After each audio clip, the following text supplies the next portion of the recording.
Onboarding and sign-up screens are one of the most popular examples of UI design that most UI and UX designers use to showcase their skills. That is especially true for novice designers, because it's relatively fast and doesn't require a lot of work. But it's really hard to stand out with those designs, because onboarding and sign-up screens are the most overused way to showcase UI and UX design skills, especially at services like Dribbble, where you can see them everywhere.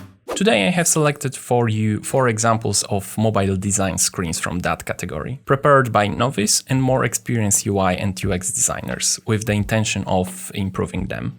In the first example, you can see the registration screen of a mobile app. In general, we can describe it as a solid piece, right? There are no obvious issues with the interface, and it appears that potential users wouldn't have any problems with it. Now, let me show you this screen after my alterations and see if you can spot the changes. I will give you a moment to think about why I did them.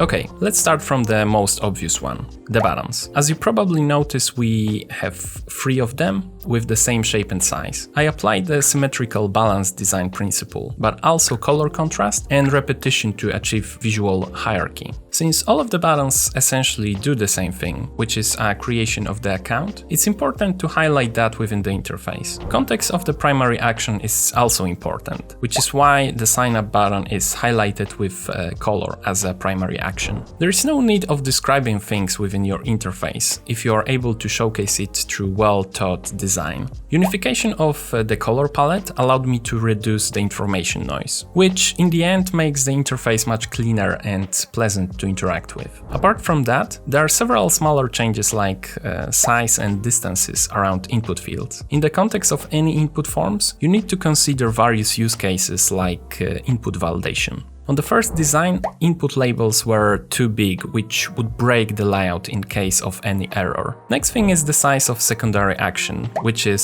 sign in text button. You need to remember that on the actual device, this part of the design would be really small. That's why making that element bigger helps the user to hit it. Last thing about it is the platform. From the bottom bar and size of the frame, we can deduce that this app screen was dedicated for the latest versions of iOS and iPhones. But the top bar doesn't match that. Whenever you are designing something, you need to pay attention and consider what platforms you are targeting. Let's move to the next example. I don't think anyone would have problems with spotting issues with it, so let's show the updated version right away. I have started from linear gradient mask behind the text and the button to achieve visual contrast, which allows us to actually read the text. Next thing was to increase the size of the text to make it easier to read. Although I'm not an excellent UX writer, it's always a good idea to at least try to make your designs more believable. Lorem ipsum filler text is a dead giveaway that design is fake. After second thought, I decided to change the photo to something more interesting and conveying emotions. The addition of service logo is also a good idea for screens like this. Time for the third example. Try to figure out the primary difference and reason for the changes. If you focus on the buttons first, I need to congratulate you, because the primary issue with the design is around the button labels. Making them unnecessarily long and unclear can affect the usability. Short and clear descriptions will give users necessary information about what will happen after they tap on them. Secondary change around the size of the photo and title is more of a visual one. I think thanks to that, the screen looks more modern and it's more visually appealing. Let us move to the final example. Again, try to spot the differences and reason behind the changes. Primary issue with this onboarding screen is behind the logic it showcases. From 01.03, we can deduce that it's the first out of 3 onboarding screens. But the stage indicator at the bottom along with the button suggests that it's a final onboarding screen. So, which is it?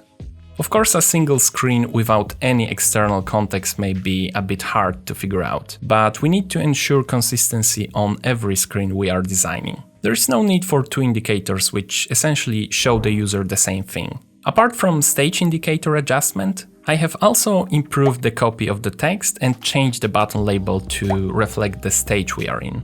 Lastly, I fixed the alignment and increased the icon and label size of the button for better accessibility. What all of the presented examples have in common is that the designers who prepared them made mistakes around proper utilization of design and usability principles. Those principles are essential building blocks for any interface design you will be doing, so it's crucial for you to know them well and know how to apply them. Thank you for watching today's video. Let me know in the comments if you liked it. Also, click on this video if you want to learn something else today.